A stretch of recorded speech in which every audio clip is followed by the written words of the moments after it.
kalau Bu Rulita, begini, yang saya tangkap itu kan eh, bagaimana argumentasi pendekatan emosional, saya lebih senang menggunakan pendekatan kemanusiaan berhadapan dengan yang instrumental gitu. Kan mestinya yang instrumental itu dalam rangka mendukung, menopang yang kemanusiaan. Jadi jangan dibenturkan gitu. Masa kemanusiaan berhadapan dengan instrumental, masa instrumental berhadapan dengan kemanusiaan. Instrumental itu dibuat, negara, regulasi, peraturan, apapun yang kita buat, itu harus dalam rangka untuk melindungi, menjaga harkat, derajat, martabat kemanusiaan itu. Jadi kemanusiaan itu yang harus di atas semuanya. Nah, oleh karenanya caranya bagaimana? Gini, konflik-konflik atau dilema-dilema atau saya ingin mendramatisir tragedi kemanusiaan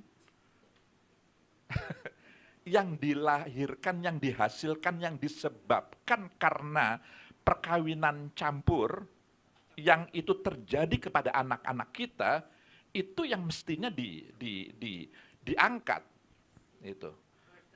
Iya, supaya publik itu tahu ini ada persoalan kemanusiaan yang luar biasa. Bagaimana anak harus memilih status kewarganegaraan yang itu terkait dengan hubungan relasi dia dengan orang tuanya yang berbeda kewarganegaraan, yang itu lalu kemudian membawa implikasi konsekuensi macam-macam gitu tentang status pekerjaan dia, tentang domisili dia, dan macam-macam tuh kompleks. Ini kan harus diselesaikan ini persoalan kemanusiaan. Ini bukan persoalan antar negara ini dengan ini persoalan anak manusia gitu. Semua kita punya concern yang sama kalau sudah bicara kemanusiaan. Nah, itu harus ditulis, dipublikasikan, diangkat supaya apa tujuannya? Ini jangan hanya diketahui oleh komunitas yang sangat eksklusif, yang kecil ya hanya perkawinan campur. Enggak, ini persoalan kemanusiaan, persoalan kita semua. Saya tidak punya kepentingan dengan perkawinan campur gitu ya. Saya enggak pernah. Tapi karena ini persoalan kemanusiaan, saya terpanggil gitu. Enggak perlu disuruh-suruh karena ini kemanusiaan. Nah, kalau sudah menyangkut kemanusiaan, kita semua akan terpanggil. Nah, caranya tadi itu yang kaitannya dengan dilema, yang terkait dengan konflik-konflik batin yang muncul, bagaimana orang tua terhadap anak terhadap orang. Ini kan tragedi kemanusiaan, ini yang harus diangkat, dipublikasikan. Gunanya supaya ini menjadi concern semua kita, publikasi. Yang kedua, setelah itu dipublikasikan, lalu kemudian dibangun jaringan. Siapa yang punya empati, simpati untuk mendukung ini. Nah, perca sudah ada, aksesnya kan sudah kemana-mana nih sudah. Nah, itu yang di-maintain, itu dibangun jaringan, sehingga lalu kemudian bisa mempengaruhi para pengambil kebijakan di negara kita gitu. Orang-orang tertentu yang memang DPR, kementerian ini, kementerian itu dan seterusnya, itu yang dilakukan advokasi gitu. Kan selalu kan publikasi, konsultasi, advokasi itu kan selalu kan begitu siklusnya gitu. Jadi apalagi ada IKI, ada macam-macam, banyak sebenarnya pihak-pihak yang peduli dengan persoalan ini. Mereka selama ini tidak terdengar atau diam karena mungkin boleh jadi terbatas informasinya, dia nggak tahu bahwa ada persoalan kemanusiaan loh. Ini yang serius yang harus ditangani. Jadi menurut saya seperti itu. Nah, Ibu tadi Bu Ani, menurut saya semuanya itu bukti kewarganegaraan. Akte lahir, KTP, paspor itu. Nah, jadi semuanya bisa menjadi bukti kewarganegaraan. Hanya kan problemnya kan kalau tadi ilustrasinya adalah anaknya, kenapa sih status kewarganegaraan kita itu otomatis hilang, gitu?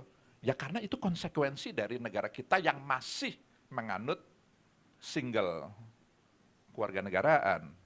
Karena memang jelas regulasinya hilangnya kewarganegaraan Indonesia itu kalau dia mendapatkan warga negara asing. Kan gitu. Jadi itu otomatis hilang. Nah, sekarang ada dui kewarganegaraan. Tapi kan ini terbatas. Pada usia 21 tahun, dia harus menentukan. Nah, oleh karenanya Pak Edi agak sedikit berbeda. Saya ingin call tinggi gitu. Kalau Pak Edi kan tadi tapi ini kan kita kan diskusi ya, nggak apa-apa ya. Kalau Pak Edi kan ingin menarik batasan usia. Jangan 21 deh, ditawar 30 deh. Nanti kalau bisa 40. Iya 35 deh kan gitu. Jadi kalau saya gini, kenapa undang-undang kewarganegaraan itu pakai batasan usia tempo hari? Karena ketika itu konteksnya, jadi membicarakan sesuatu itu kan perlu konteks. Konteksnya ketika itu kita menghadapi orang yang menolak sama sekali DK. Maka kita harus pakai strategi yang ya tadi itu, kalau kita mau 10, ya ini sementara dapat 4 dulu nih, dapat 5 dulu, ya pegang aja dulu, 5 dulu diperjuangin. Jangan karena bukan 10 lalu lipatnya ditinggal. Ya sudah deh, moderatnya untuk anak terbatas dulu deh, DK yang terbatas. Tapi kan ini kan DK terbatas menurut saya itu belum optimal. Karena tadi itu menggugah, mengusik kemanusiaan. Mestinya DK itu ya selamanya. Dan tidak hanya anak-anak hasil kawin campur.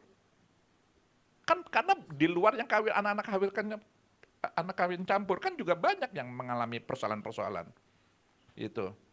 Misalnya ya tadi itu orang tuanya WNI hanya karena dia lahir di negara-negara yang itu dia atau orang yang berprestasi yang lalu kemudian mendapatkan warga negara kehormatan. Itu kan dia bisa hilang otomatis WNI-nya atau jadi ini sebenarnya kepentingan banyak orang sehingga kalau begini, saya menganut memang ini ada mazhab-mazhab yang berbeda-beda. Saya termasuk yang menganut kemanusiaan itu segalanya. Kemanusiaan itu jangankan dia melintasi semua, bahkan melintasi keimanan sekalipun menurut hemat saya gitu. Apalagi hanya sekedar negara gitu. Ini kan mestinya kan negara, apapun negara itu tidak boleh lalu kemudian membuat aturan-aturan membatasi yang itu lalu kemudian mengusik rasa kemanusiaan kita atau memasung atau membelenggu. Nah jadi kalau saya Pak Edi call tinggi, ya DK itu ya untuk semuanya, untuk selamanya, untuk semuanya. Nah, jadi call-nya begitu. Tapi kita lihat, oleh karenanya tadi saya di awal mengatakan apa sih keberatan dari yang menolak, kerugiannya bagi negara Indonesia itu apa? Itu. Apakah itu kekhawatiran yang tidak berdasar atau yang berlebih-lebihan? Misalnya keamanan. Memangnya ancaman keamanan yang datang dari WNI itu nggak cukup besar? Kan sama aja. Bisa tangkap ya? Orang menjadi mata-mata, menjadi intelijen, membocorkan rahasia negara. WNI juga bisa membocorkan rahasia negara kan? Itu nggak ada hubungannya dengan WNI atau WNA kalau menurut saya gitu. Atau apa misalnya? Teroris, atau orang WNI juga banyak, nggak sedikit yang jadi teroris gitu. Itu bukan karena orang melakukan kejahatan, hal-hal negatif, itu apakah karena status kewarganegaraannya? Kan bukan. Kenapa lalu kemudian harus dibeda-bedakan status kewarganegaraan? Misalnya aset, oh dia nanti bisa menguasai aset-aset misalnya. WNI yang menguasai aset itu kan juga. Lalu apa bedanya gitu? Lebih parah. Jadi maka regulasi itu sebenarnya harus berlaku kepada semua, nggak boleh diskriminatif. Hanya untuk WNI begini, WNA begitu. Menurut saya kemanusiaan itu bagi semuanya. Karena agama tidak mengenal diskriminasi. Orang tidak boleh dibeda-bedakan karena latar belakang rasnya, etnisnya, suku bangsanya, agama yang dianutnya, status kewarganegaraannya, mestinya begitu. Nah, tapi kan memang cara pandang seperti ini kan bukan menjadi cara pandang semua kita. Masih ada sebagian yang tidak seperti ini. Inilah lah yang perlu diperjuangkan gitu. Caranya ya tadi itu perjuangan. Jadi andai pun lalu kemudian ada terjadi negosiasi tawar-menawar, ya sudah. Call rendahnya yang paling rendah kalau mana ini, oke lah ini terkait dengan anak-anak hasil perkawinan campur. Karena anak kita ingin kemanusiaan lebih prioritasnya kepada, tapi ini jangan di awal, ini di akhir nih, di apa tawaran yang paling rendah gitu. Call-nya harus tinggi karena kemanusiaan itu tidak hanya pada anak, kepada setiap kita, setiap manusia gitu tantangannya. Jadi saya pikir itu saya sudah mencoba menjawab semuanya ya kaitannya dengan tiga penanggap tadi.